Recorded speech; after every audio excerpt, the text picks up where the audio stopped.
আসসালামু আলাইকুম। Technique easy এডুকেশনের পক্ষ থেকে তোমাদের সবাইকে আমন্ত্রণ জানাচ্ছি নবম শ্রেণীর নতুন কারিকুলামের আরও নতুন একটি ইংরেজি ক্লাসে।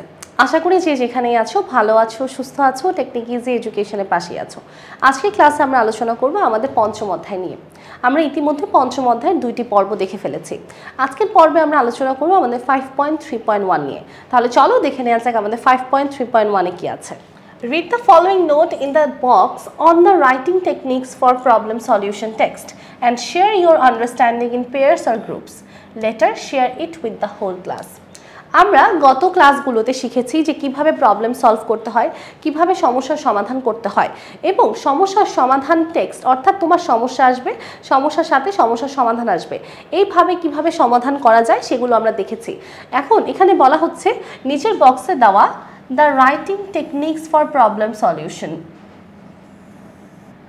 আচ্ছা, অর্থাৎ প্রবলেম সলিউশন সমস্যার সমাধান শীর্ষক যে টেক্সটগুলো থাকে, যে প্রথমে সমস্যা নিয়ে আলোচনা করব, তারপর সেটা সমাধান নিয়ে আলোচনা করব, এই ধরনের টেক্সটগুলো আমরা কিভাবে লিখতে পারি সেটার কিছু টেকনিক্স দেওয়া আছে। আমরা সেই টেকনিকগুলো দেখব এবং তারপর বলা হচ্ছে জোড়ায় বা দলে তুমি কি বুঝেছো তা শেয়ার করো, পরে তা শ্রেণীতেও কি করতে হবে, শেয়ার করতে হবে সবার সাথে।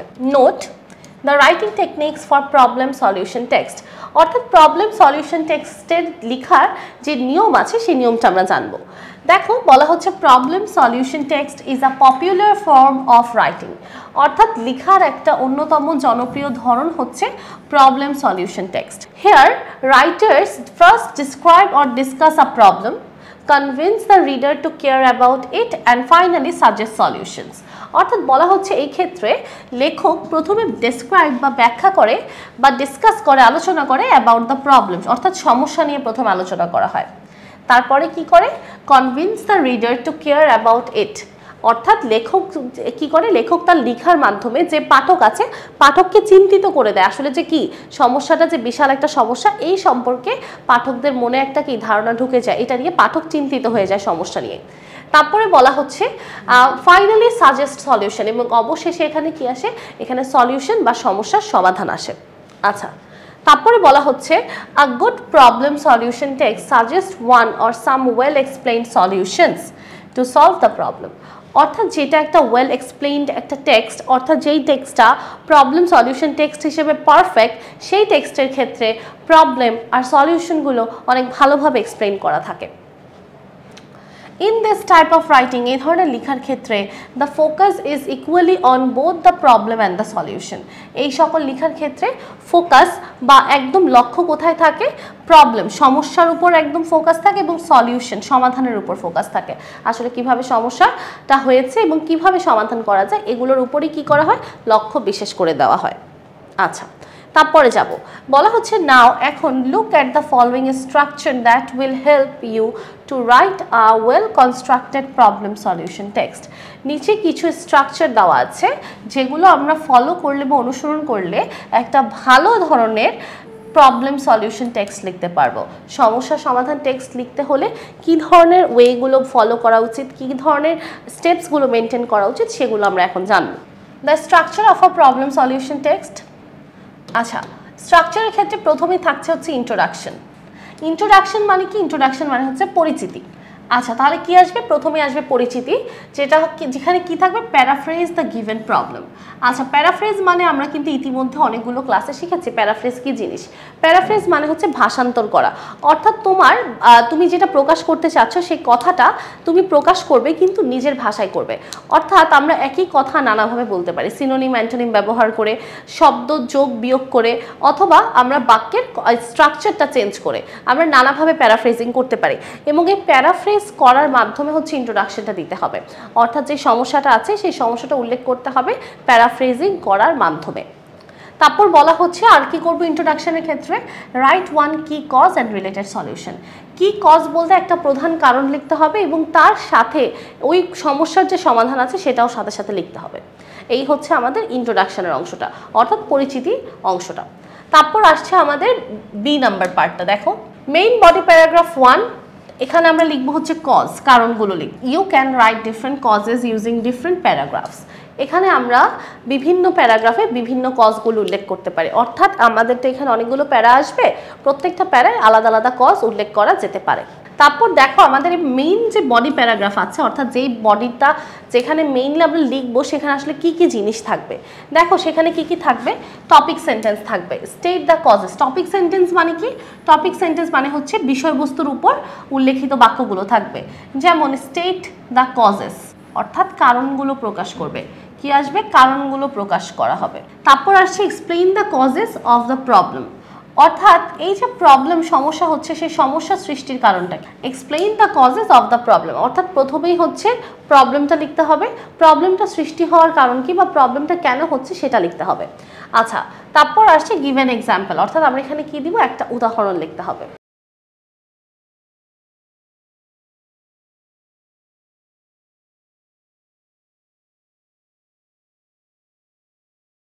তারপর হচ্ছে সি নাম্বার, আমরা আরেকটা বডি প্যারাগ্রাফ লিখতে পারি। আসলে আমাদের ইন্ট্রোডাকশন একটা প্যারাগ্রাফ হয়, কনক্লুশন একটা প্যারাগ্রাফ হয়, বাট বডি প্যারাগ্রাফ অনেকগুলো হতে পারে। বডি প্যারাগ্রাফ একটা, দুইটা, তিনটা, চারটা, তুমি যতগুলো চাও ততগুলো বডি প্যারাগ্রাফ তুমি দিতে পারবে। আমাদের এখানে দেখো, আমাদের এখানে কি বলা হচ্ছে, মেইন বডি প্যারাগ্রাফ 2, অর্থাৎ এখানে বডি প্যারাগ্রাফ নাম্বার কতটা? এটা হচ্ছে 2 নাম্বার বডি প্যারাগ্রাফ। এখানে আসবে হচ্ছে আমাদের সলিউশন। একটাতে আমরা কারণ উল্লেখ করেছি, সমস্যা উল্লেখ করেছি, সমস্যার পিছনের যে ব্যাকগ্রাউন্ড আছে সেগুলো উল্লেখ করেছি এবং উদাহরণ দিয়েছি। এবার আমরা কি উল্লেখ করব? এবার হচ্ছে আমরা সলিউশন বা সমাধান উল্লেখ করব। আচ্ছা, বলা হচ্ছে again you can write different solutions using different paragraphs. আচ্ছা, এখানে আমরা কি করতে পারবো? আলাদা আলাদা প্যারাগ্রাফে আলাদা আলাদা সলিউশন লিখতে পারবো, অর্থাৎ অনেকগুলো প্যারা করে আমরা অনেকগুলো সলিউশন লিখতে পারবো। তারপর বলা হচ্ছে টপিক সেন্টেন্স আসবে, স্টেট দ্য সলিউশনস, এখানে আমরা সমস্যার সমাধানগুলো উল্লেখ করব। তারপর বলা হচ্ছে explain the solutions in relation to the problem, অর্থাৎ আমাদের সমস্যার সাথে রিলেট করে, অর্থাৎ সমস্যার সাথে মিল রেখে এই সমাধানটা কিভাবে কার্যকর সেটা ব্যাখ্যা করব। তারপর আসছে গিভ অ্যান এক্সাম্পল, অর্থাৎ আমরা এখন কি করব? আমরা হচ্ছে এখন এক্সাম্পল বা উদাহরণ দেব। তাহলে এই হচ্ছে আমাদের বডি প্যারাগ্রাফ 2। তারপর আসছে 4 নাম্বার, যেটাকে কনক্লুশন বা উপসংহার বলা হয়। আচ্ছা, উপসংহারের ক্ষেত্রে সামারাইজ দ্য কি পয়েন্টস, অর্থাৎ উপসংহারের ক্ষেত্রে কি আসে, আমরা যে কি পয়েন্ট বা মেইন বিষয়বস্তুগুলো আছে সেগুলো তুলে ধরার চেষ্টা করি সারাংশের মাধ্যমে, অর্থাৎ সামারি করে আমরা তুলে ধরি। আমরা এখানে কোনো বিস্তারিত কোনো কিছু আলোচনা করি না, জাস্ট আমরা এখানে সামারির মাধ্যমে তুলে ধরি আসলে এখানে কি বলা হচ্ছে। ওকে, তাহলে এই হচ্ছে আমাদের কিছু আলোচনা। আমরা পরে চলে যাচ্ছি। For better understanding let's write a problem solution এসে ফলোইং দিস 4 স্ট্রাকচার। আচ্ছা, আমাদের আরও ভালো মতো বোঝার জন্য বইয়ের মধ্যে কি করে দেওয়া আছে, একটা সমস্যা সমাধান এসে রচনা তৈরি করা আছে, অর্থাৎ একটা সমস্যা সমাধান রচনা কিভাবে হয় বা একটা সমস্যা সমাধান প্রবন্ধ কিভাবে লেখা যায়।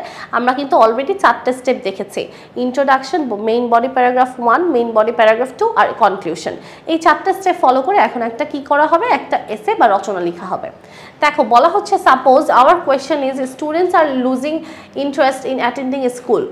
আচ্ছা, প্রশ্ন হচ্ছে শিক্ষার্থীরা স্কুলে বা বিদ্যালয়ে উপস্থিত থাকার যে ইন্টারেস্ট বা আকর্ষণ বা প্রবণতা সেটা হারিয়ে ফেলছে। What do you think the causes are, what solutions can you suggest, তুমি কি মনে করো এটার পিছনে কারণ কি এবং এইটার জন্য সমাধান কি হতে পারে। বিফোর রাইটিং দ্য এসে, রচনা লেখার আগে let's follow this 3 steps to plan your এসে। রচনাটা পরিকল্পনা করতে হবে এবং পরিকল্পনা করার জন্য আমাদের এখানে 3টে স্টেপ মানতে হবে। 3টে স্টেপ কি কি দেখো, আমি আবার বলছি, আমাদের রচনা আমরা লিখবো 4টে স্ট্রাকচার মেনটেন করে, 4টে স্টেপ মেনটেন করে, বাট রচনা লেখার আগে আমাদের 3টে স্টেপ মেনটেন করে রচনাটা প্ল্যান বা পরিকল্পনা করতে হবে। দেখো একটু, অ্যানালাইজ দ্য কোয়েশ্চেন্স, আমরা কি করব, আমরা প্রশ্নগুলো অ্যানালাইজ করব বা পর্যবেক্ষণ করব, অর্থাৎ কি প্রশ্ন দেয়া আছে এটা পর্যবেক্ষণ করতে হবে। This is an important step in the planning the writing. বলা হচ্ছে this is a step, important step, এটা খুবই গুরুত্বপূর্ণ একটা ধাপ আমাদের রাইটিং বা লেখার ক্ষেত্রে। Here এখানে we need to read the question carefully. Analyze the question বা প্রশ্ন পর্যবেক্ষণের ক্ষেত্রে আমাদের কি করতে হবে, এখানে আমাদের প্রশ্নটা আগে ভালো মতো পড়তে হবে। And identify এবং চিহ্নিত করতে হবে the topic words বা আমাদের যে মেইন শব্দগুলো আছে, বিষয়বস্তুর যে গুরুত্বপূর্ণ শব্দ আছে সেগুলো চিহ্নিত করতে হবে। Other keywords and finally the instruction words in the question to be focused on what the question asks us to write. আচ্ছা, এখানে কি বলতেছে আমি আরেকবার একটু রিপিট করি, শুনো। বলা হচ্ছে যে আমাদের এখানে নাম্বার 1 যেটা করতে হবে, কোয়েশ্চেন অ্যানালাইজ করতে হবে, প্রশ্ন পর্যবেক্ষণ করতে হবে। প্রশ্ন পর্যবেক্ষণের ক্ষেত্রে যেটা গুরুত্বপূর্ণ সেটা হচ্ছে আমাদের প্রথমত এই প্রশ্নটা ভালো মতো মনোযোগ দিয়ে পড়তে হবে। তারপর টপিক ওয়ার্ডস বা বিষয়বস্তুর যে শব্দগুলো আছে সেগুলো চিহ্নিত করতে হবে। তারপর যেটা করতে হবে সেটা হচ্ছে আমাদের ইনস্ট্রাকশন ওয়ার্ডসগুলো চিহ্নিত করতে হবে, অর্থাৎ দিক নির্দেশনামূলক যে শব্দগুলো আছে, কিভাবে লিখতে হবে, কত শব্দে লিখতে হবে, বা কিভাবে লিখলে এখানে এটা ভালো হবে, এগুলো আমাদের চিহ্নিত করতে হবে। এবং তারপরে যেটা করতে হবে সেটা হচ্ছে আমাদের এখানে যে প্রশ্নগুলো জিজ্ঞেস করা হয়েছে বা যে প্রশ্ন উত্তরগুলো আমাদের থেকে চাওয়া হয়েছে সেগুলো অবশ্যই লিখতে হবে। তাহলে এই হচ্ছে আমাদের ফার্স্ট স্টেপ। সেকেন্ড স্টেপে যাই। আচ্ছা, ফার্স্ট স্টেপ বাকি আছে, একটু দেখো। The topic words are what the question is about. Topic word কোনগুলো দেখো, আমাদের এখানে বলছে আইডেন্টিফাই দ্য টপিক ওয়ার্ড। এখন এখানে বলছে টপিক ওয়ার্ড কোনগুলো। টপিক ওয়ার্ড হচ্ছে the question is about, what the question is about, অর্থাৎ প্রশ্নটা যেই বিষয়ে টপিক ওয়ার্ডই হচ্ছে সেইটা। তারপর বলছে we will find it in the statement part of the question, অর্থাৎ আমরা প্রশ্নের যে স্টেটমেন্ট অংশ আছে সেখানে আমরা এটা খুঁজে পাই। In this question students are losing interest in attending school, what do you think the causes are, what solutions can you suggest. The topic words are, দেখো এই জায়গাটাতে এই পুরোটাই তো প্রশ্ন, এই পুরাটাই তো প্রশ্ন যে শিক্ষার্থীরা লেখাপড়ার জন্য স্কুলে যাওয়ার, বিদ্যালয়ে যাওয়ার ক্ষেত্রে তাদের আকর্ষণটা হারিয়ে ফেলছে, এটার পিছনে কারণ কি এবং এটার সমাধান কি উল্লেখ করতে বলেছে। এখন এখানে টপিক ওয়ার্ড কোনগুলা সেটা বাছাই করতে হবে। দেখো এখানে টপিক ওয়ার্ড হচ্ছে লুজিং ইন্টারেস্ট, বিকজ কেননা the question is about this topic, কেননা প্রশ্ন হচ্ছে এই বিষয় নিয়ে যে তারা কি করছে, তাদের আকর্ষণ হারিয়ে ফেলছে বা তারা কি করছে, তাদের মনোযোগটা হারিয়ে ফেলছে স্কুলের প্রতি, তাদের যে স্কুলের প্রতি একটা ভালো লাগা আছে সেটা হারিয়ে ফেলছে। তাহলে এটাই হচ্ছে আমাদের কি টপিক সেন্টেন্স। দেন আদার কিওয়ার্ডস, এবং এখানে আরও অন্যান্য টপিক ওয়ার্ড বাদেও আরও কিছু কিওয়ার্ড বা গুরুত্বপূর্ণ শব্দ আছে, যেমন students attending school and we must right about them in the essay, অর্থাৎ শিক্ষার্থী, স্টুডেন্টস অ্যান্ড অ্যাটেন্ডিং স্কুল এবং বিদ্যালয় উপস্থিতি, এই দুইটা বিষয় নিয়েও আমাদের কি করতে হবে, লিখতে হবে। তাহলে আমাদের এখানে মেইন যেই টপিক ওয়ার্ড সেটা হচ্ছে লুজিং ইন্টারেস্ট, কিওয়ার্ডস আছে স্টুডেন্টস আর অ্যাটেন্ডিং স্কুল, তাহলে এই তিনটা বিষয় আমাদের এসের মধ্যে থাকতে হবে।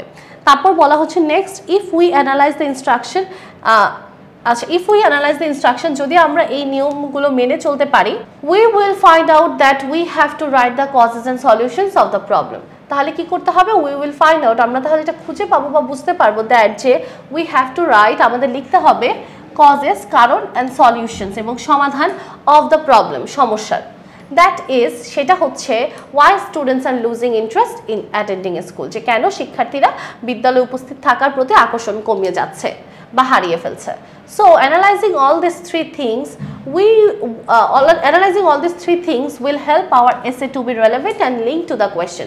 আমরা যদি এই তিনটা জিনিস অ্যানালাইজ বা পর্যবেক্ষণ করতে পারি তাহলে আমাদের প্রশ্ন আমাদের কেমন হবে, আমাদের এসেটা অনেক বেশি রেলেভেন্ট, যুক্তিযুক্ত হবে এবং আমাদের প্রশ্নের সাথে লিঙ্কড বা এটা একটা সমন্বয় থাকবে। আমাদের সেকেন্ড স্টেপ হচ্ছে জেনারেট আইডিয়াস বা ধারণা তৈরি করা। আচ্ছা, ধারণা কিভাবে তৈরি করা যায় একটু দেখো। Now we have to generate some ideas two right hour এসে, অর্থাৎ যে কোনো লেখা, সেটা প্রবন্ধ হোক, রচনা হোক, যাই হোক, সেটা লেখার আগে আমাদের ধারণা নিতে হবে। ধারণা নিতে হবে মানে তুমি সামনে কি লিখতে যাচ্ছ, আমি সামনে কি লিখবো সেটার পরিকল্পনাটা আগে থেকে করতে হয়, যেটাকে আমরা ব্রেইন স্টর্মিংও বলি। তো ব্রেইন স্টর্মিং করাটা কি খুবই গুরুত্বপূর্ণ। One way we can do this is by simply asking ourselves the causes of the problem that instantly comes to mind. এটা করার একটা সহজ উপায় হচ্ছে আমরা নিজেদেরকে প্রশ্ন করব যে কি কি কারণে সমস্যা সৃষ্টি হচ্ছে এবং যে উত্তরটা আমাদের মাথায় সাথে সাথে আসবে সেটাই আমরা লিখে ফেলবো। And write down all the possible solutions to the causes, এবং কারণগুলোর যত সম্ভাব্য সমাধান আছে আমরা সবগুলো লিখে ফেলবো। ফর এক্সাম্পল, যেমন উদাহরণস্বরূপ, if we think about the causes and the solutions to the problem, আমরা যদি সমস্যার কথা চিন্তা করি কেন হচ্ছে এবং এই সমস্যার সমাধানের কথা চিন্তা করি, why students are losing interest in attending school, যে কেন শিক্ষার্থীরা বিদ্যালয়ে অ্যাটেন্ড বা উপস্থিত থাকতে তাদের আগ্রহ হারিয়ে ফেলছে, দে মে বি, সেখানে অনেকগুলো কারণ হতে পারে। দেখো এখানে অনেকগুলো কজ দেওয়া আছে। এইভাবে দেখো, আমাদের যদি পরীক্ষায় একটা ডিফারেন্ট টপিক আসে, অবশ্যই এই টপিকটা আসবে না যে শিক্ষার্থীরা কেন ক্লাসে উপস্থিত থাকার ইন্টারেস্ট হারিয়ে ফেলছে, অন্য টপিক থাকতে পারে। তখন আমাদের ঠিক এইভাবে টপিকটার উপর ভিত্তি করে কারণগুলো চিন্তা করতে হবে এবং সমাধানগুলো চিন্তা করতে হবে। এটাই হচ্ছে আইডিয়া জেনারেট করা বা আইডিয়া জেনারেশন। প্রথমে দেখো লোয়েস্ট টিচার স্টুডেন্ট রেশিও, আচ্ছা, লোয়েস্ট টিচার স্টুডেন্ট রেশিও মানে শিক্ষার্থী এবং শিক্ষকের যে অনুপাতটা সেটা কি হয়, নিম্ন হয়, অর্থাৎ নিম্ন শিক্ষক শিক্ষার্থী অনুপাত। Increasing student participation in the classroom activities by using pair or group works. আমরা কি করতে পারি, আমরা শিক্ষার্থীদের সংখ্যা বাড়াতে পারি কিভাবে? এটা তো সমস্যা যে শিক্ষক এবং শিক্ষার্থীর রেশিও অনুপাতটা কি নিম্ন থাকে। এখন এটা সমাধান কি? সমাধান হচ্ছে আমরা শিক্ষার্থীরা যেন ক্লাসে বেশি পরিমাণ অংশগ্রহণ করতে পারে বা তাদের যেন আগ্রহ বাড়ে ক্লাসের প্রতি, সেই জন্য আমরা কি করব, আমরা ক্লাসে গ্রুপ ওয়ার্ক বা দলগত কাজ বা জোড়ায় কাজ দিব তাদেরকে, তখন তাদেরকে আকর্ষণটা বাড়বে, তখন তারা মজা পাবে। তারপর আছে লং আওয়ার ক্লাসেস। আমাদের ক্লাসের সময়টা যখন দীর্ঘ হয়, একটা দীর্ঘ সময় যখন ক্লাস হয়, তখন শিক্ষার্থীরা তাদের মনোযোগ হারিয়ে ফেলে, তখন তাদের ভালো লাগে না। তাই এটার সমাধান হচ্ছে কি, arranging co curricular activities like games, drawing, recitation etc. এবং এখানে এটার সমাধান হচ্ছে আমরা কি করতে পারি, বিভিন্ন এক্সট্রা কারিকুলার অ্যাক্টিভিটিস, অর্থাৎ লেখাপড়ার পাশাপাশি আরও অনেক কিছু করা যেতে পারে, যেমন খেলাধুলা করা, তারপর চিত্র অঙ্কন করা, রিসাইটেশন আবৃত্তি করা, যে কোনো কিছু এখানে হতে পারে। আরেকটা সমস্যা হচ্ছে ফিয়ার অফ ফেইলার। আচ্ছা, শিক্ষার্থীরা ক্লাসে উপস্থিত থাকতে চায় না, কারণ তারা হচ্ছে কি ব্যর্থ হওয়ার একটা ভয় থাকে তাদের মনে। এইটার সমাধান কি, motivating students to accept failure in a positive way. শিক্ষার্থীদেরকে অনুপ্রেরণা দিতে হবে যেন তারা তাদের যে ফেইলার আছে, ব্যর্থতা আছে, সেটাকে যেন পজিটিভ ওয়ে বা নেতিবাচকভাবে নেয়। নেতিবাচকভাবে না নিয়ে ইতিবাচকভাবে নেয়। তাহলে ইতিবাচকভাবে দিলে কি হবে, শিক্ষার্থীরা মনে করবে ঠিক আছে আমি আজকে ব্যর্থ হয়েছি, ইনশাআল্লাহ আমি সামনে ব্যর্থ হব না। তাহলে এই জিনিসটা তাদের মধ্যে আনার জন্য তাদেরকে মোটিভেট করতে হবে বা অনুপ্রেরণা দিতে হবে। আচ্ছা, এইটা হচ্ছে আমাদের কি, এটা হচ্ছে আমাদের আইডিয়া জেনারেশন, যে সমস্যা কি, সমাধান কি। আচ্ছা, এখানে দেখো পরে বলা হচ্ছে we are almost ready to start writing our problem solution essay, but first we have one more task to do, and that is identify vocabulary. দেখো আমরা ইতিমধ্যে সমস্যা সমাধান প্রবন্ধ লেখার জন্য প্রস্তুত, কিন্তু এখন আমাদের যে কাজটা করতে হবে সেই কাজটা হচ্ছে আমাদেরকে কিছু ভোকাবুলারি আইডেন্টিফাই করতে হবে, অর্থাৎ কিছু শব্দ চিহ্নিত করতে হবে, যে শব্দগুলো ব্যবহার করে আমরা কি করব, যে শব্দগুলো ব্যবহার করে আমরা আসলে রচনাটা লিখব।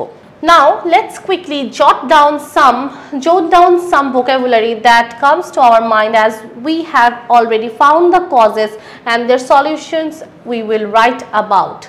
বলা হচ্ছে যে এখন আমাদের কি করতে হবে, কিছু ভোকাবুলারি জট ডাউন বা লিখে ফেলতে হবে, যেগুলো আমাদের মাথায় আসবে। এবং ইতিমধ্যে কিন্তু আমরা সমস্যার কারণ এবং সমস্যার সমাধান পেয়ে গিয়েছি। এখন যেই সমস্যার কারণ এবং সমাধান পেয়েছি, সেখান থেকে আমাদের মাথায় কি আসবে, আমাদের মাথায় হচ্ছে ভোকাবুলারি আসবে। This strategy will save us from having to stop and think the appropriate language while write. বলা হচ্ছে আমরা অনেক সময় কি করি, যখন লিখার মাঝখানে থেমে যাই, থেমে একটা শব্দ এই শব্দটা কি, এই শব্দটা কি, এরকমভাবে শব্দ হবে। অনেক সময় কি হয়, আমাদের শব্দ মনে পড়ে না, আমরা আবার পাশের ফ্রেন্ডকে জিজ্ঞেস করি যে বন্ধু বলো তো এটার বাংলা কি বা এটার ইংলিশ কি। আচ্ছা, এই কাজগুলো যখন করে আমাদের অনেকটা সময় নষ্ট হয়, কিন্তু আমরা লেখার আগে যদি কিছু গুরুত্বপূর্ণ ভোকাবুলারিগুলো খাতায় লিখে ফেলি, তাহলে আমাদের এই সমস্যাটা আর হবে না। আচ্ছা, যেমন এখানে কিছু ভোকাবুলারি লেখা আছে, দেখো for this particular problem solving এসে সাম ভোকাবুলারিজ আর, অর্থাৎ এই নির্দিষ্ট সমস্যা সমাধান প্রবন্ধের জন্য কিছু ভোকাবুলারি বা শব্দ আছে, এগুলো আমরা ব্যবহার করব। যেমন ল্যাক অফ মোটিভেশন, অর্থাৎ কিসের অভাব, অনুপ্রেরণার অভাব। আনসাকসেসফুল, অসফলতা। অ্যাট্রাকটিভ অ্যাক্টিভিটিস, অর্থাৎ আকর্ষণীয় কার্যক্রম। তারপর আছে পার্টিসিপেশন, অংশগ্রহণ। অ্যাটেনশন, মনোযোগ বা আগ্রহ। এবার খেয়াল করে বলা হচ্ছে now it is time to write the first paragraph which is the introduction of essay. এখন আমরা কি করলাম, আমরা 4টে স্টেপ জানলাম, যে ইনস্ট্রাকশন ফলো করে আমরা এসে লিখব। আমরা কি ছিল, আমাদের ছিল introduction, body paragraph 1, body paragraph 2, conclusion. তারপর আমরা 3টা উপায় শিখলাম লিখার আগে আমরা কীভাবে আমরা আমাদের ব্রেইন স্টর্মিং করবো, অর্থাৎ অ্যানালাইজিং কোয়েশ্চেন। তারপর হচ্ছে আমরা কিভাবে আইডিয়া জেনারেট করব। তারপর লাস্টে ছিল আইডেন্টিফাই ভোকাবুলারি, অর্থাৎ বিভিন্ন শব্দ বাছাই করা। আচ্ছা, এখন আমরা এত সব কিছু শিখে ফেলেছি, এখন আমাদের একমাত্র কাজ হচ্ছে আমাদের এখন রচনাটা লেখা। দেখো প্রথমে আসবে আমাদের ইন্ট্রোডাকশন বা পরিচিতিমূলক বাক্য। ফার্স্ট, প্রথমে let's paraphrase the question within 2-3 sentences and then state one key cause and related solution. The first paragraph may look as follows. আচ্ছা, তোমাদের হয়তো মনে আছে আমরা একটু আগে যখন পড়লাম সেখানে বলা ছিল যে আমরা প্রথমে কি করব, আমরা প্রথমে হচ্ছে প্যারাফ্রেজ করব কোয়েশ্চেনটাকে প্যারাফ্রেজ করে আমরা প্রথমে হচ্ছে সেটা লিখব, লেখার পরে আমরা একটা সমস্যা লিখব এবং সেটার ইমিডিয়েট সমাধান লিখব। এটাই হবে আমাদের ইন্ট্রোডাকশন। তাহলে প্রথমে আসো আমরা কোয়েশ্চেনটাকে প্যারাফ্রেজ করি। কোয়েশ্চেনটা কি ছিল, যে কেন শিক্ষার্থীরা এখন হচ্ছে স্কুলে অংশগ্রহণ করতে অনীহা দেখা যায় তাদের মধ্যে, এবং তাদের মধ্যে এই অনীহা দেখা যাচ্ছে এটা সমস্যাটার পিছনে এটার কারণ কি এবং এই কারণের একটা সমাধান বলতে হবে। এখন দেখো আমরা প্রথমেই প্যারাফ্রেজ করি। One of the problems facing our school is that students are losing interest in attending school. আচ্ছা দেখো, আমাদের প্রশ্নে বলা ছিল যে students are losing their interest in attending school, আর এখানে একটু প্যারাফ্রেজ বা ভাষান্তর করে কি লেখা হয়েছে, one of the problems facing our school, অর্থাৎ আমাদের বিদ্যালয়ে অনেক সমস্যার সম্মুখীন হয়। তার মধ্যে অন্যতম একটা সমস্যা হচ্ছে যে বিদ্যালয়ের শিক্ষার্থীরা কি করছে, উপস্থিত থাকার যে প্রবণতা বা তাদের উপস্থিত থাকার যে ইচ্ছা সেটা কি হচ্ছে, কমে যাচ্ছে, দিন দিন হারিয়ে ফেলছে।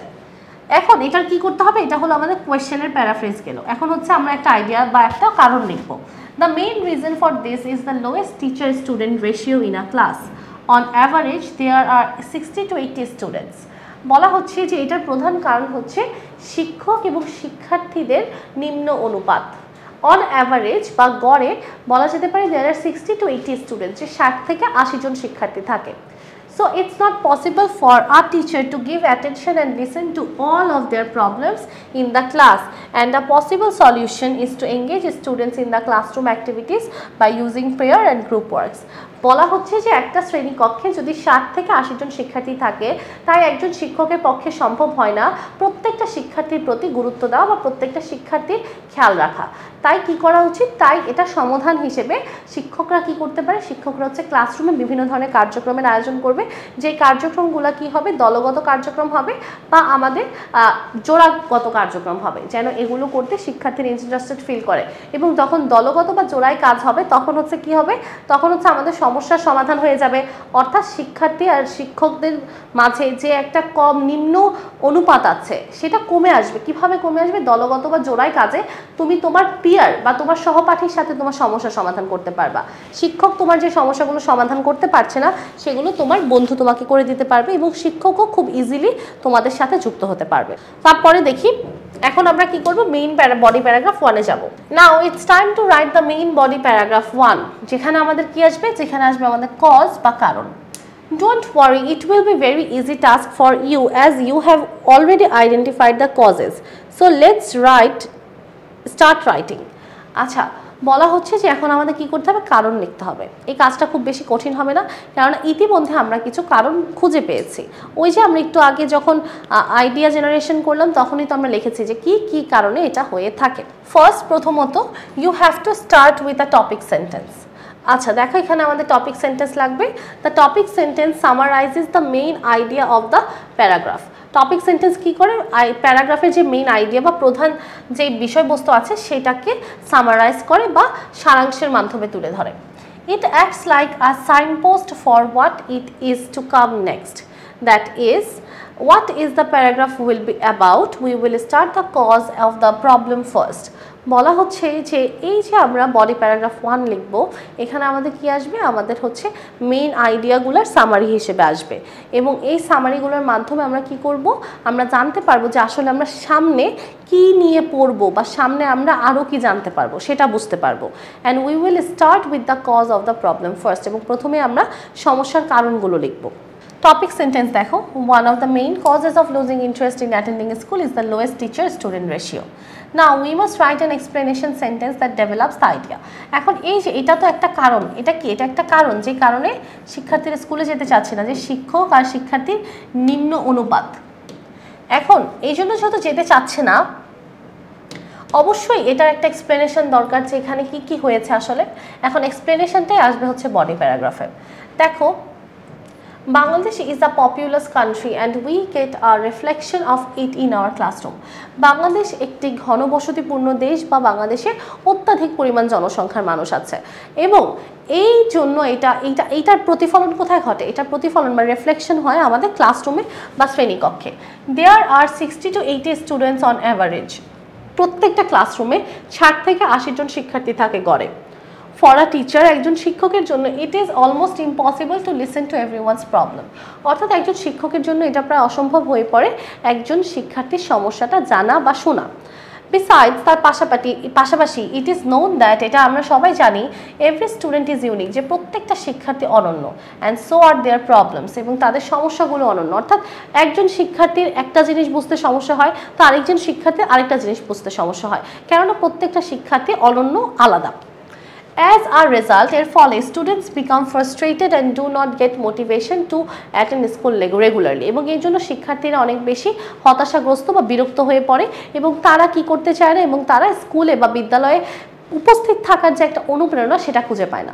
ফাইনালি অবশেষে লেটস অ্যাড অ্যান এক্সাম্পল। এখন মনে আছে আমাদের সবার যে আমরা এখানে এক্সপ্লেনেশন লিখবো, এক্সপ্লেনেশনের পর এক্সাম্পল লিখবো। এক্সাম্পলটা দেখো, we have a large class of 70। আমাদের একটা বিশাল শ্রেণীকক্ষ আছে যেখানে 70 জন শিক্ষার্থী আছে। এভরিডে, প্রতিদিন, I come to school earlier to sit on the first bench because from the back I cannot listen to my teacher clearly. প্রতিদিন আমি খুব সকাল সকাল আসি, কেননা প্রথম সিটে বা প্রথম বেঞ্চে বসার জন্য, কেননা পিছনের বেঞ্চ থেকে বা পিছনের সিট থেকে ভালো মতো টিচারের কথা শোনা যায় না। When I sit in the back, যখন আমি পিছনের বেঞ্চে বসি বা পিছনে বসি, sometimes I request teachers to be a little louder, তখন আমি শিক্ষকদের অনুরোধ করি যেন তারা একটু জোরে কথা বলে। And sometimes my teacher comes close to me to help me with understanding, এবং মাঝে মাঝে কি হয়, মাঝে মাঝে শিক্ষক আমার কাছে আসে এবং কাছে এসে কি করে, আমাকে বুঝতে সাহায্য করে। But we are 70 and one teacher cannot help everyone with their diverse problems. অর্থাৎ আমরা 70 জন শিক্ষার্থী, এবং একজন শিক্ষক পারবে না প্রত্যেকটা শিক্ষার্থীকে ভিন্ন ভিন্ন সমস্যার সমাধান করতে। So it is a huge problem that needs to be solved. তাই এটা একটা বিশাল সমস্যা যেটা সমাধান করা দরকার। আচ্ছা, তাহলে এই হচ্ছে একটা সমস্যা। এখন আমরা কি করলাম, বডি প্যারাগ্রাফে আমরা কারণ লিখবো, একটা কারণ লিখলাম এবং কারণের একটা উদাহরণ দিলাম। তাহলে এই গেল আমাদের বডি প্যারাগ্রাফ। এখন দেখো এখানে কি বলছে, so we have completed writing all the 3 parts of our first main body paragraph. Now let's have a look at the finished paragraph. এখন দেখো আমরা অলরেডি 3টা অংশ নিয়ে আমরা সবগুলো কিছু লিখে ফেলেছি, যেমন আমরা বডি প্যারাগ্রাফে আমাদের সবকিছু 3টা অংশই ছিল। এখন আমাদের যেটা করতে হবে, আমরা এটা পুরোটা একবারে সাজানো আছে, এটা একটু পড়ে আসো। One of the problems facing our school that students are losing interest in attending school. The main reason for this is the lowest teacher-student ratio. In a class, on average, there are 60 to 80 students. So it is not possible for teacher to give attention and listen to all their problems in the class. And a possible solution is to engage students in classroom activities by using pairs or group works. Bangladesh is a populous country and we get a reflection of it in our classroom. In a classroom, there are 60 to 80 students on average. For a teacher, it is almost impossible to listen to everyone's problems. Besides, it is known that every student is unique and so are their problems. As a result, students become frustrated and do not get the motivation to attend school regularly. We have a large class of 70. Every day, I come to school earlier to sit on the front bench because I cannot listen to my teachers clearly if I sit at the back bench. When I sit in the back, sometimes I request teachers to be a little louder, and sometimes my teacher comes close to me to help me and with understanding. But we are 70 and one teacher cannot help everyone with their diverse problems. It is a huge problem that needs to be solved. অর্থাৎ কথা simple, আমরা এতক্ষণ ধরে যেই introduction দেখেছি এবং আমরা এতক্ষণ ধরে যে বডি প্যারাগ্রাফ দেখেছি, সেই ইন্ট্রোডাকশন এবং বডি প্যারাগ্রাফটাকে একত্রে করলে কিন্তু এইটা হয়। অর্থাৎ প্রথমে এসেছে আমাদের ইন্ট্রোডাকশন, যেখানে বলা হয়েছে আমাদের বিদ্যালয়ে অনেক সমস্যা থাকে, তার মধ্যে একটা সমস্যা হচ্ছে শিক্ষক শিক্ষার্থীর অনুপাত নিম্ন, এবং এটার সমস্যাটা আবার তারপর আবার বডি প্যারাগ্রাফে এই সমস্যাটা উল্লেখ করা হয়েছে এবং এই সমস্যাটা সমাধান দেওয়া হয়েছে। আচ্ছা, এখন আমরা চলে যাব বডি প্যারাগ্রাফ 2-তে।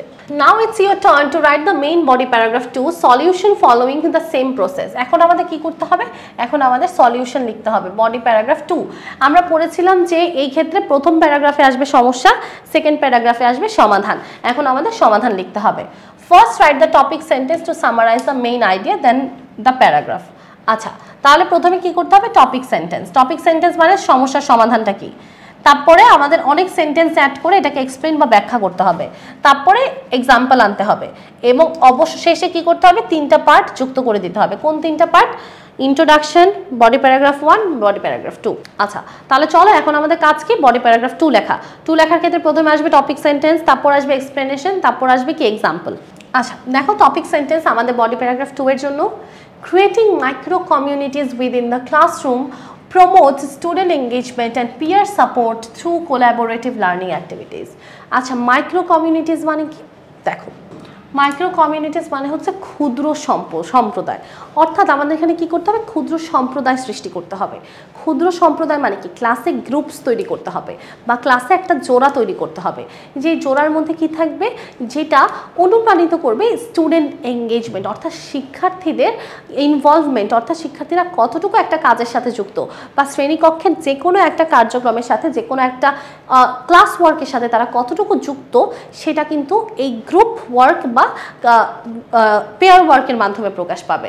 এবং শুধু গ্রুপ ওয়ার্ক আর পেয়ার ওয়ার্কে ক্লাসে যুক্তিযুক্ততা আসবে বিষয়টা এরকম না, তার পাশাপাশি আসবে পিয়ার সাপোর্ট। পিয়ার সাপোর্ট মানে সহপাঠীর সহযোগিতা পাবা থ্রু কোলাবোরেটিভ লার্নিং অ্যাক্টিভিটিস। এবং এটা কেমন, এটা হচ্ছে একটা কোলাবোরেটিভ লার্নিং অ্যাক্টিভিটিস। কোলাবোরেটিভ মানে কি, সহযোগিতাপূর্ণ শিক্ষা ব্যবস্থা। এখানে দেখো, এটা হচ্ছে আমাদের টপিক সেন্টেন্স, অর্থাৎ এটা হচ্ছে আমাদের সলিউশন। এখন এটা হচ্ছে যেহেতু সলিউশন, কি করতে হবে, আমাদের ক্ষুদ্র ক্ষুদ্র কমিউনিটি, ক্ষুদ্র ক্ষুদ্র সম্প্রদায় দল গঠন করে শিক্ষার্থীদেরকে বিভিন্ন ইন্টারেস্টিং কার্যক্রম দিয়ে তাদেরকে ক্লাসের মনোযোগ ধরে রাখতে হবে।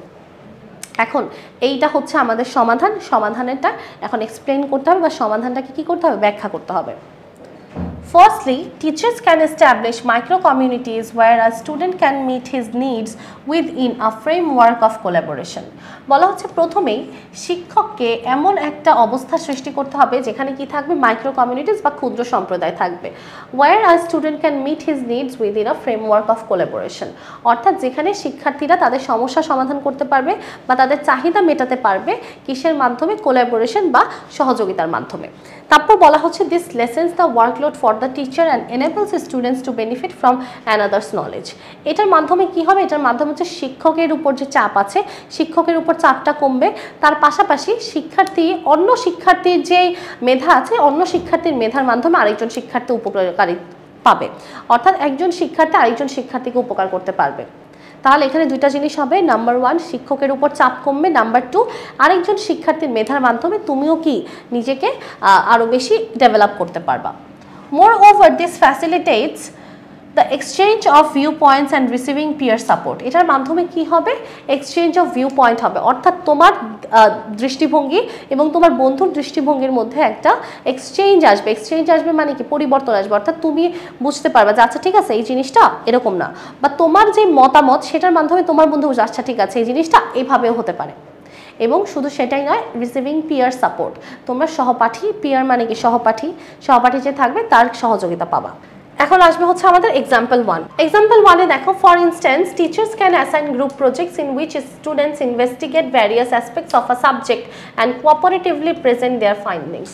বলা হচ্ছে একটু উদাহরণ, ফর ইনস্ট্যান্স বা কল্পনা করো, ধরে নাও teacher can assign group projects, শিক্ষক কী দিতে পারে, দলগত কোনো প্রজেক্টের কাজ দিতে পারে, যেখানে শিক্ষার্থীরা কী করবে, investigate various aspects of subject, অর্থাৎ সেই বিষয়ের উপর বিভিন্ন ধরনের জিনিস বা বিষয়বস্তু কী করবে, ইনভেস্টিগেট করবে বা পর্যালোচনা করবে, and cooperatively present their findings, এবং তারা সেই পর্যালোচনা থেকে কি খুঁজে পেলো সেটা কি করতে পারবে, সেটা হচ্ছে সমঝোতার মাধ্যমে সবার সামনে উপস্থাপন করতে পারবে, অর্থাৎ তোমরা কি করতে পারবা, একটা গ্রুপ ওয়ার্ক করতে পারবা। তাহলে আমরা কি বুঝলাম বলো তো, আমরা এটাই বুঝলাম যে আসলে সমস্যার সমাধান কি। সমস্যার সমাধান হচ্ছে নাম্বার 1 যেটা, সেটা হচ্ছে ক্ষুদ্র সম্প্রদায় গঠন করে আমরা গ্রুপ ওয়ার্কস করব বা দলগত কাজ করব। তারপর আমাদের এই সমস্যাটা আমরা এক্সপ্লেন করলাম, এই সমাধানটা এক্সপ্লেন করলাম, সমাধানের একটা এক্সাম্পল দিলাম। আচ্ছা আসো আমরা আরেকটা এক্সপ্লেনেশন দেখি।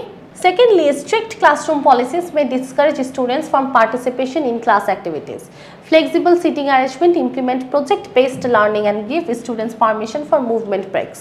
আচ্ছা, বলা হচ্ছে আমাদের ক্লাসরুমে কিছু কি থাকে, কিছু স্ট্রিক্ট পলিসি থাকে বা কিছু কঠোর নিয়মকানুন থাকে যেগুলো শিক্ষার্থীদেরকে ডিসকারেজ করে, অর্থাৎ অনুপ্রাণিত করে ক্লাসে যুক্ত হতে।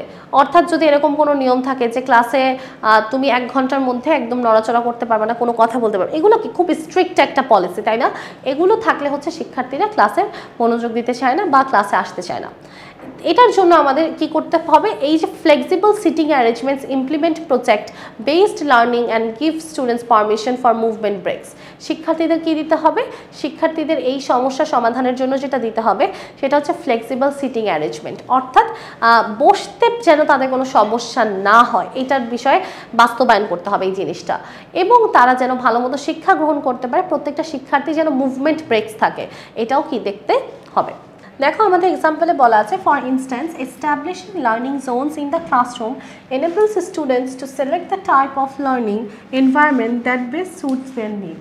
আচ্ছা, বলা হচ্ছে আমরা যদি লার্নিং জোন তৈরি করি, অর্থাৎ দেখো এক একজন শিক্ষার্থী এক একভাবে শিখতে পছন্দ করে, এক একজন শিক্ষার্থীর শেখার ক্রাইটেরিয়া আলাদা, এক একজন শিক্ষার্থী এক একভাবে শিখতে চায়, তো তাদের জন্য আলাদা আলাদা লার্নিং জোন তৈরি করলে শিক্ষার্থীর যার কাছে যেই জোনটা পছন্দ সে সেইভাবে শিক্ষা নিতে পারে। এখানে সেটাই বলা হয়েছে, type of learning environment that best suits their need, অর্থাৎ তাদের প্রয়োজন অনুসারে যেটা হচ্ছে তাদের সবচেয়ে ভালো লাগবে সেই অনুযায়ী কি করবে তারা, সেই অনুযায়ী হচ্ছে তারা তাদের শিক্ষার কার্যক্রমটা চালাবে। এখন আমরা একটু কনক্লুশনে আসবো। আমাদের দেখো বডি প্যারাগ্রাফ কিন্তু শেষ, আমরা এখন চলে যাব কনক্লুশন বা উপসংহারে। Low teacher-student ratios can be problematic, but even in large classes, innovative approaches like technology integration, flexible learning structures, open communication can spark students' interest and create a supportive learning atmosphere। কি বলছে একটু খেয়াল করো, লো teacher student ratio, অর্থাৎ শিক্ষার্থী শিক্ষকদের নিম্ন যে অনুপাত সেটার তো একটা অবশ্যই সমস্যা, বাট তাও ইভেন ইন লার্জ ক্লাসেস, কিছু বৃহৎ যে শ্রেণীকক্ষগুলো থাকবে বা শ্রেণী থাকবে যেখানে 60 থেকে 80 জন শিক্ষার্থী থাকবে, সেখানে আমরা কি করতে পারি, ইনোভেটিভ অ্যাপ্রোচেস, অর্থাৎ নতুন নতুনভাবে তাদের শিক্ষাদান করতে পারি, যেমন টেকনোলজি ইন্টিগ্রেশন, অর্থাৎ প্রযুক্তির মাধ্যমে তাদের শিক্ষাদান, flexible learning structure, flexible learning structure মানে তাদের পছন্দ মতো তাদের চাহিদা মতো তাদেরকে শিক্ষাদান করা, ওপেন কমিউনিকেশন, অর্থাৎ সরাসরি তাদের সাথে যোগাযোগ কথোপকথন করা, ক্যান স্পার্ক স্টুডেন্টস ইন্টারেস্ট, এই জিনিসগুলো কি করতে পারে, শিক্ষার্থীদের মাঝে একটা ইচ্ছাকে জাগিয়ে তুলতে পারে, and create a supportive learning atmosphere, এবং শিক্ষার জন্য যে ধরনের পরিবেশ দরকার সেই ধরনের পরিবেশ সৃষ্টি হবে যদি আমরা এই পথগুলো বেছে নেই। বাই প্রায়োরিটাইজিং স্টুডেন্টস নিডস, অর্থাৎ শিক্ষার্থীদের প্রয়োজন আমরা যদি সবার আগে বিবেচনা করি, and fostering a collaborative atmosphere, এবং আমরা যদি একটা কোলাবোরেটিভ অ্যাটমসফিয়ার বা সহযোগিতাপূর্ণ পরিবেশ তৈরি করতে পারি, teachers can create a dynamic and engaging learning experience for all. তখন শিক্ষকরা কি করতে পারবে, শিক্ষকরা হচ্ছে একটা ডাইনামিক অ্যান্ড এঙ্গেজিং লার্নিং, অর্থাৎ শিক্ষকদের জন্য একটা শিক্ষকরা কী করতে পারে, শিক্ষার্থীদের জন্য ভালোভাবে যেন তারা শিক্ষা গ্রহণ করতে পারে এরকম একটা অবস্থান সৃষ্টি করতে পারবে। তাহলে কথা এটাই দাঁড়াচ্ছে, আমাদের কি করতে হবে, একটা কোলাবোরেটিভ অ্যাটমসফিয়ার লাগবে, এবং আমাদের স্টুডেন্ট রেশিও এইটার জন্য সমস্যা সমাধান করে তার পাশাপাশি কিছু টেকনোলজি ইন্টিগ্রেশন, ফ্লেক্সিবিলিটি আনতে হবে, এবং শিক্ষার্থীদের কথাই হচ্ছে কি সবার আগে বিবেচনা করতে হবে। তাহলে এই গেল আমাদের এসে। এখন ফাইনালি তো আমরা 3টা পার্ট অ্যাড করে ফেললে একটা কি হয়ে যাবে, একটা সম্পূর্ণ প্যারাগ্রাফ হয়ে যাবে। এখন বলছি we are at the end of our problem solution, it's time to conclude our essay. দেখো আমরা অলরেডি কনক্লুশন লিখে ফেলেছি, এই যে কনক্লুশন কিন্তু আমরা অলরেডি লিখে ফেলেছি। To start writing the conclusion, এখান থেকে আমরা কনক্লুশনও লেখা শেষ, তাহলে বডি প্যারাগ্রাফ লিখলাম, কনক্লুশনও লিখলাম, that's it, we have completed our essay, আমাদের রচনা সম্পূর্ণ হয়েছে। Now put together all 4 paragraphs and share the essay with the class. এখন দেখো আমাদের বইয়ে দেওয়া ছিল 2টা অংশ, একটা ছিল ইন্ট্রোডাকশন এবং বডি প্যারাগ্রাফ। ইন্ট্রোডাকশন এবং বডি প্যারাগ্রাফের পরে এই নোটে দেওয়া অংশগুলো তোমরা যুক্ত করে ফেলবে, অর্থাৎ বডি প্যারাগ্রাফ 2 আর কনক্লুশন, তাহলেই হচ্ছে আমাদের কি হয়ে যাবে, আমাদের সম্পূর্ণ এসেটা প্রস্তুত হয়ে যাবে। তাহলে এই হচ্ছে এসে লেখার উপায় বা এসে লেখার কিছু পদ্ধতি। তাহলে আজকের পর্বে আমরা কি শিখলাম একটু সামারি করে ফেলি। আজকের পর্বে আমরা শিখতে পেরেছি যে কিভাবে একটা এসে লিখতে হয়। এসে লেখার জন্য 4টে স্টেপ অনুসরণ করতে হয় এবং এসে লেখার আগে আমরা 3টে স্টেপ অনুসরণ করব। প্রত্যেকটা জিনিসে আমরা ভালো মতো ব্যাখ্যা সহকারে বুঝেছি এবং আমাদের বইয়ে দেওয়া একটি উদাহরণের একটা এক্সাম্পল এসেও আমরা লিখেছি। যদিও অর্ধেক বইয়ে দেওয়া ছিল এবং অর্ধেক আমরা নিজেরা লেখার চেষ্টা করেছি। তোমরাও সবাই বাসায় নিজেরা এটা চেষ্টা করবে এবং অন্য কোনো সমস্যার উপর ভিত্তি করেও এভাবে এসে আমরা লিখব, অর্থাৎ প্রবলেম সলিউশন এসে লিখতে কিন্তু এখন আমরা সম্পূর্ণভাবে প্রস্তুত। যারা ক্লাসটি শেষ পর্যন্ত দেখেছো তোমাদের সবাইকে অনেক অনেক ধন্যবাদ। পরবর্তী ক্লাসের আমন্ত্রণ জানিয়ে বিদায় নিচ্ছি। ততদিন পর্যন্ত সবাই সুস্থ থাকো, সুন্দর থাকো, টেকনিক ইজি এডুকেশনের পাশেই থাকো। আসসালামু আলাইকুম।